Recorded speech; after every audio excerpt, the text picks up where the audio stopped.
Bueno, seguimos en La Hora de Maquiavelo, versión online, versión YouTube, y estábamos con Ernesto Tenenbaum, que ya lo había presentado, lo vuelvo a hacer, que el hombre, además de uno de mis peronólogos favoritos, yo lo llamo también masólogo, porque es experto, digamos, en Sergio Massa. Yo soy peronólogo, peronista, en todo caso. Sí, pero también el hombre es un fino analista, y por eso vale la pena escucharlo como peronólogo. Porque lo tuvimos acá, la semana pasada lo tuvimos a Julio Bárbaro, y él mismo dijo, sí, ya sé, vos me invitabas como peronólogo, ahora no es más peronólogo, ahora es candidato, bueno, fue candidato, en realidad.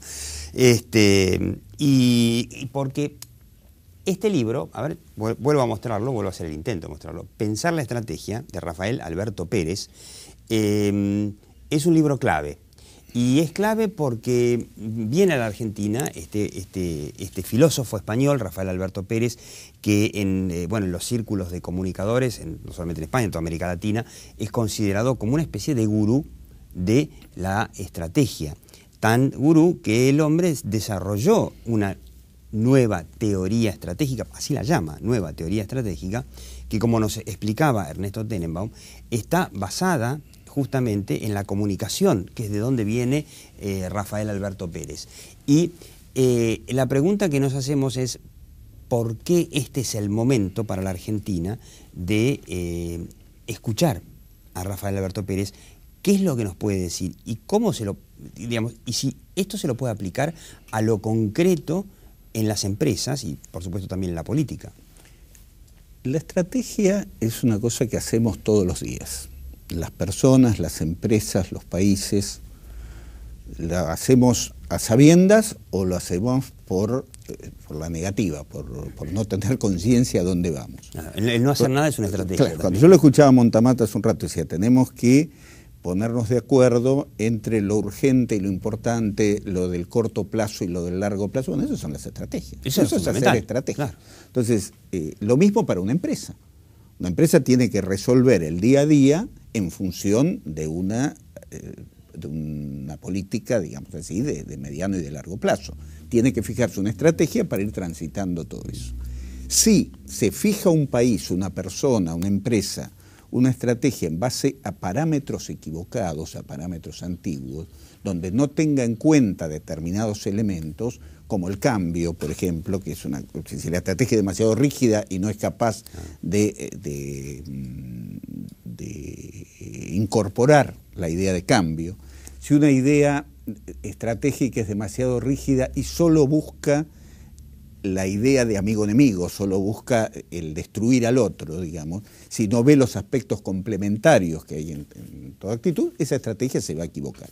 Yo creo que esta idea nueva, que no es solo de Pérez, hay muchas corrientes, y ahora quiero explicar un poquito eso, viene justito a un país que tiene que pensar un montón de cosas nuevamente, y que tiene que pensarlo en base a dos cosas que yo decía hace un rato, que es articulación entre distintas fuerzas políticas, por ejemplo. Es decir, el resultado de estas elecciones va a demostrar que es un país plural, que hay distintas fuerzas políticas que se tienen que poner de acuerdo y que tienen, y este es el segundo elemento, comunicarse, dialogar, y por eso una estrategia basada en la comunicación es una estrategia central. Esto me parece que es una primera respuesta. Y es como un poco como que es la estrategia para el momento. Sí, porque los argentinos evidentemente están pidiendo a gritos que la oposición se ponga de acuerdo, dialogue y tire toda para un mismo lado. Yo creo que la gente no sabe muy bien a dónde hay que ir, para eso están justamente los políticos, pero que está claro que tienen que tirar todos para el mismo lado. En ese sentido, es ninguna campaña más acertada de las que vimos últimamente que la de Argentina, ¿no? Y también está pidiendo la gente, y esto tiene que ver con lo que vos me preguntabas de por qué la estrategia, que dejemos de pensar las cosas aisladamente y en el día a día, y que tratemos de pensar una idea global de país y en el largo plazo. Porque también escuchaba lo de Montamat, se ha crecido, pero no nos hemos desarrollado, acá no hemos aprovechado todo nuestro potencial. Eso se hace con ideas globales y donde esté todo el conjunto de situaciones y donde esté incorporado el tiempo. La estrategia del gobierno de Cristina Kirchner fue la inflación. porque la inflación de hecho, nos dio una sensación de bienestar falso, claro, y además le sirvió al gobierno para la dominación de las provincias. Bueno, las provincias obviamente no pueden imprimir su platita, solamente la puede hacer Cristina o Mercedes Marcó del Pont, digamos, y entonces sirvió como una estrategia de dominación, una estrategia de crear durante un tiempito la idea falsa de que éramos ricos. Bueno, pero teníamos papelitos. Bueno, yo lo que quiero hacer una pequeña llamada, digamos, ¿no? Esta estrategia no surgió del aire. Está relacionada con dos cosas bastante importantes en el mundo moderno. Una tiene que ver con el terreno del pensamiento. Vamos a llamarle el pensamiento complejo, el pensamiento sistémico, el pensamiento en red. El pensamiento complejo, explícame un poquito. Bueno, ¿cuál es la idea? La idea es que en la historia de Occidente, después puedo hacer una comparación con el pensamiento oriental, en la historia de Occidente hubo un momento que las ciencias y la filosofía se divorciaron y se fueron especializando cada vez más. La física, de la biología, de la química, de las ciencias sociales, la medicina, cada vez más especialista. Era un Da Vinci, por ejemplo, ¿no? Un Da Vinci que era un poco de todo. Claro, pero normalmente, Da Vinci es una excepción, pero normalmente el pensamiento se ha parcelado. Claro. Entonces, llega un momento que se está buscando los puntos de conexión entre distintas ciencias, no para armar una ciencia única, sino para poder utilizar todas las herramientas de la ciencia física, de las ciencias biológicas, de las ciencias antroposociales, digamos, para analizar una realidad que no está dividida. La realidad es como una persona con la medicina. Necesita un médico que lo tome integralmente, no es la sumatoria del oftalmólogo, el de los riñones, el del estómago, no, es una persona. No, además hay temas que son interesantísimos, donde de repente, no sé, tenés un problema en un hueso del pie y que te repercute en las muelas. Porque eso es una persona. Entonces la idea de volver a buscar los puntos de conexión y la utilización de todas las herramientas para analizar la realidad y además analizarla incorporando el tiempo y todo eso es una idea moderna, una idea que pone al ser humano relacional, digamos, en el centro, a la comunicación en el centro y realmente es otra mirada, es otra forma de mirar. Esto es lo que el pensamiento sistémico quizás sea más conocido, es una aproximación bastante cercana a esto. Ver las cosas como sistema y no aisladamente. Claro. Pero esto también está ligado a las ciencias que se han desarrollado en las últimas décadas, pero empezando desde el principio del siglo XX, acelerando a mediados del siglo XX y mucho más en los 80, de la neurobiología, de la física cuántica, de las estructuras disipativas de Ilya Prigogine, que es premio Nobel de Química. Yo lo escuchaba a Lanata en la radio el otro día diciendo la economía es una subciencia de la psicología. Medio en broma. Bueno, pero algo de eso hay. A un señor que se llama Daniel Kahneman le han dado el premio Nobel por haber estudiado que la idea del hombre racional en la que se basa la economía ortodoxa no existe, que las reacciones... ¿Cómo se llamaba el economista que desarrolló la teoría, por la cual también le dieron un premio Nobel, de las expectativas racionales que hacen que la gente tome decisiones que son racionales, pero que están basadas en lo profundo de su psiquis? Por eso hay economías que funcionan para un país y que no funcionan para otro. Porque además la idea de racionalidad misma está en cuestión. Es decir, las neurociencias han descubierto, si querés, a nivel de difusión, es lo de la inteligencia emocional de Daniel Goleman. Es decir, han descubierto otras facetas de los seres humanos que no son la razón del siglo XVII. Lo que quiero... te hago un paréntesis. Si te hubiese escuchado Moreno, o Cristina, o Kichilov, hace un poco más de un año, hubiesen entendido por qué no iba a funcionar ni el cepo cambiario, ni el CEDIN, porque el ADN del argentino es así. Y cuando el argentino ve que el gobierno empieza a dar manotazos, sabe cómo funciona la cosa. Por eso es que fracasó el cepo. Mira, yo voy un poquito más allá. Creo que hay discusiones en la Argentina que se hacen con parámetros de la década de 1970. Claro. Eso hoy da risa. Es decir, la cantidad de cosas que han pasado en el mundo, en la ciencia, en la filosofía, en la estrategia. No tuvo en cuenta que 20 años después se cayó el muro de Berlín. Pero claro. Entonces, eso en un plano, pero lo que yo apunto es que esto es global, esto ha pasado en todos lados. Nosotros vivimos en un mundo de comunicación, en un mundo de cibernética, un mundo donde pronto vamos a tener las impresoras que vos te vas a poder hacer van a sacar producto, te van a escupir un producto. Es decir, y siguen hablando de cosas como si estuviéramos en la época de la Guerra Fría. No existe más todo eso, como no existe más las relaciones internacionales como las piensan, por eso es cierto que se cayó el muro de Berlín, y después del muro de Berlín y de desaparecer esa bipolaridad, esa fue una cosa, yo la unipolaridad no entendí cuál es la estrategia internacional que eligió la Argentina después del pacto con Irán. ¿Qué era? ¿Pensar que la superpotencia era Irán y que no era más Estados Unidos que ahora? Me parece que no hay estrategia, volviendo al tema, me parece que en muchos aspectos hay respuestas esporádicas, hay respuestas coyunturales, pero no hay una estrategia. Y cuando aparece algún atisbo de estrategia, huele a rancio, huele a una cosa que no tiene nada que ver con la realidad. Por eso es interesante lo que hablaba hoy Montamán. Yo no niego la necesidad de un relato, es decir, la política necesita explicación, ese relato... Bueno, los expertos en marketing dicen así, que hoy el marketing se hace con relato. Pero eso es el marketing. Ahora, el que fabrica el producto, que te venden con el relato, tiene que meter adentro cosas reales, cosas sólidas. Mira, hay relatos y hay relatos donde se utilizan elementos míticos, y todo lo que cualquier comunicador sabe, y eso no está mal. No. El único problema que tiene que tener un anclaje en hechos reales. Después lo puedes interpretar de una manera o de otra. Y decir, miren, esto es caviar. No, claro. ¿Por qué mayonesa? Después podés interpretarlo de una forma u otra. Pero, entonces, ¿qué le ha pasado al relato de estos últimos años? Vos podés estar de acuerdo o no con lo que dicen, pero no tiene nada que ver con lo que pasa. No tiene que ver con la realidad de lo que pasa. Entonces, querés reemplazar con eso... Entonces ya estás haciendo, no una mitificación, una mistificación. Bueno, la intervención al INDEC. Ahora, ¿vos no te sorprendés? A mí me parece que es gravísimo. ¿Vos no te sorprendés como argentino, más allá de como experto en teoría estratégica, cómo el pueblo argentino se aguantó no sé cuántos años la intervención al INDEC? Porque esto empezó allá por el 2007, o sea que llevamos ya como 5 o 6 años. En ese sentido creo que los pueblos son sabios.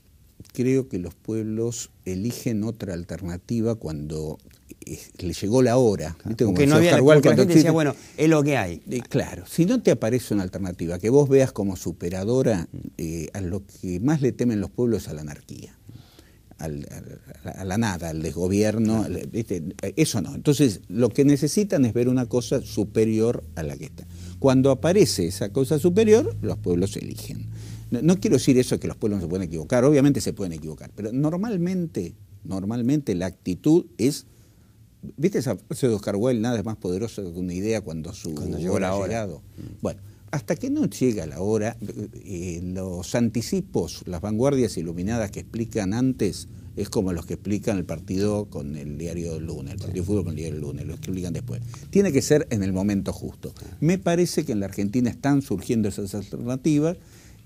Creo que viene una época de consensos, de articulaciones, de planes de largo plazo, de planes integrales, de políticas de Estado, donde no va a ser difícil ponerse de acuerdo, porque nadie le va a preguntar a nadie de dónde viene, ¿eh?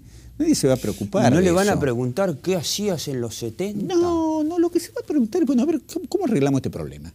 ¿Cómo arreglamos este otro? ¿Quién tiene la mejor idea para salir de la crisis energética que pasamos de país autoabastecido y exportador de energía a tener un agujero negro que nos está destrozando? ¿Cómo hacemos para tener transporte en un mundo donde los trenes se están revalorizando de una forma impresionante para pasajeros, para carga? Nosotros se ha caído absolutamente el tema del transporte. Además, ahora cuando la Argentina quiera ser competitiva, todo nuestro transporte se hace por camión, que es la manera, por lo menos, para transportar cargas de precio bajo, obviamente, para commodities es la forma más ineficiente que puede haber. La Argentina tiene algunas ventajas comparativas espectaculares. Yo te voy a decir 2 o 3. Una es que nuestros productos hoy son necesarios en el mundo. Es decir, se ha revertido los famosos términos de intercambio. Sí, que durante medio siglo la Argentina padeció Claro, muy bajo. O sea, eso se revirtió. para comprar la tecnología del mundo desarrollado había que vender toneladas de trigo. Ahora no. Hay una frase famosa de hace algunos años, mientras estábamos entregando nuestros mercados de carne a nuestros vecinos, en el mundo se decía, cotiza más en Alemania el kilo de carne argentina que el kilo de Audi. Así y es. nosotros les regalamos nuestros mercados a los uruguayos, a los brasileños, a los paraguayos. Ahora eso, tenemos conciencia de esa ventaja. Nosotros no somos un país con grandes conflictos, los conflictos los crean artificialmente. Acá no hay conflictos raciales, religiosos, cosas como en otros países del mundo, Siria, qué sé yo. Sí. Eso es una ventaja muy importante, no es una tontería. Después nosotros hemos sabido tener una, llamarle capacidad instalada, que no es solo de infraestructura, sino fundamentalmente de capital humano, muy importante. Nosotros seguimos... Sí, sigue siendo, porque yo lo que veo ¿Sí? es que en los últimos años, en las famosas pruebas de PISA, donde Bueno, se mide, es un error, se claro. comparan los chicos de 15 años de todo el mundo, la Argentina, pero no sale mal en el contexto mundial, sale mal en el contexto latinoamericano. Hay un indicador muy importante, que es el indicador de desarrollo humano. Porque ya los países no se miden por quién creció más, quién tiene más PBI, que ellos se miden de una forma más integral. Es el otra forma índice de de medir, otra forma. desarrollo humano es más serio, digamos, Sí, más que siempre ahí la integral. Argentina estuvo un poco mejor, ¿no? La Argentina siempre estuvo en punta en la región en Sí. eso y sigue estando, Sí. pero los otros están cada vez más cerca y en algunos indicadores le van ganando. Claro. Que vos tenés que mirar la película, no la foto. Es decir, Chile ya nos pasó. Pero en otras Sí, cosas Chile también, hoy tiene, Chile, además, Colombia, Chile tiene Perú, hoy, Uruguay, Brasil. si no me equivoco, los números no los tengo en la cabeza, pero el PBI per cápita chileno, que hace 20 años era la cuarta parte del argentino, de la Argentina, hoy es el doble. Pero el PBI sería uno de los indicadores, otro es salud, educación, características de la vivienda, un montón de cuestiones que contribuyen a formar el índice de desarrollo humano. La Argentina todavía tiene resto. Lo que pasa que cada día menos. Si no cambiamos la política, cada día menos. Una de las cosas que vos decís es esto, es decir, se gasta muchísimo en educación. Bueno, perfecto, se gasta un porcentaje del PBI más alto, aceptemos que es así. ¿En qué se gasta? Sí. Se gasta solamente en lo que sería el hardware, no en el software, es decir, no en contenidos. No, además se lo lleva hablábamos con Montamat sobre los relatos. Otro de los relatos muy importantes es que toda la educación, o por lo menos los argentinos creen que toda la educación se centra en cuánto se le paga a los docentes. Claro. Entonces, si le aumentamos a los docentes, aumentamos la educación. Que en realidad le aumentamos relativamente, pero bueno, feliz de que los docentes ganen bien. Ahora, evidentemente algo está fallando en la gestión de la educación de una manera, pero garrafal. Mira, nosotros lo que tenemos que terminar, y por eso viene bien la nueva estrategia, el pensamiento complejo y todas estas cosas, en las soluciones mágicas que creen que con una medida, con atacar una cuestión, se resuelve un problema que es por naturaleza complejo. Es decir, el tema educativo está el salario de los docentes, está la capacidad edilicia, Seguro, sí. Están los contenidos, está la capacidad de tener contenidos que a los chicos los enganchen. Pero también está en la formación de los docentes. Está en la formación de los docentes, está en la productividad de los docentes, está en la productividad, es decir, si están permanentemente en conflicto, en todo lo otro, es imposible. Sí, además creo que me parece que en el caso de los docentes en la Argentina es más o menos que por cada docente que trabaja en cualquier lugar del mundo razonable, en la Argentina necesitas dos. Bueno, entonces, no es un sueldo, son dos. Ejemplo de productividad. Entonces, me parece que con cada uno de los problemas que tenemos que enfrentar, tenemos que tener una mirada multidimensional. Sí. Entonces, estos elementos que traemos a colación sirven para la mirada multidimensional. Estamos muy acostumbrados los argentinos a la mirada lineal. Este problema es A y lo arreglo con tal medida. No funciona así. Y si esa medida te rompe otra cosa, después arreglo otra cosa y así. Yo siempre lo veo, la imagen del submarino, ¿no? Que empieza a entrar el agua por todo lado, vos tapás de un lado, pero no te alcanzan las manos para tapar las fugas de agua. Las últimas medidas en el plano económico y todo eso son exactamente eso. Parche, que sobre el parche hay que poner otro parche y otro parche. Esto lo va a arreglar el Cedino, lo va a arreglar el blanqueo, no, además, nada, digamos.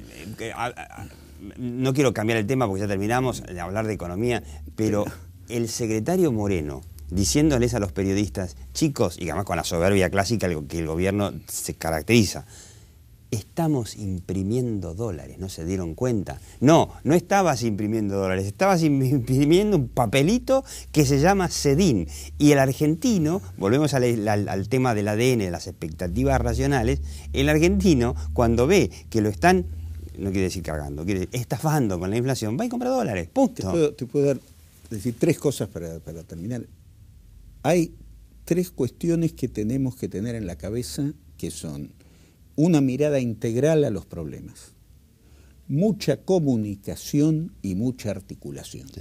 Son los tres elementos que necesita la Argentina del futuro. Con esos tres elementos salimos adelante. Quiero que vea la imagen de Rafael Alberto Pérez para despedirnos. A ver si podemos verla. ¿Sí? No. Bueno, lo teníamos ahí, a Rafael Alberto Pérez, pero sí podemos ver... ¿Tenés a Maquiavelo? Lo tenemos a Maquiavelo. Ahí está el español que viene a la Argentina a fines de septiembre, principios de octubre. Va a dar un par de charlas aquí en Buenos Aires y en Córdoba. Y quiero que vean acá el libro, que yo la verdad que lo leí y es brillante, sobre cómo desarrolló esta nueva teoría estratégica, que es la forma... de alguna forma, que no quiero exagerar, pero que es una forma nueva para que empresarios y políticos piensen la Argentina que viene y que más vale que venga rápido porque nos vamos a hundir, sino, y acá lo tuvo usted. Este señor es español, no tiene nada que ver con ninguna corpo, no tiene ni idea. No viene de Clarín, ni nada por el estilo. Sin ninguna cuestión conspirativa. Tal cual, es profesor de la Universidad Complutense de Madrid y da clases por toda América Latina. Y bueno, y usted lo escuchó, Ernesto Tenenbaum, el hombre, además de, por supuesto, peronista, peronólogo y experto en nueva teoría estratégica para pensar. Muchísimas gracias y usted siga viendo La Hora de Maquiavelo.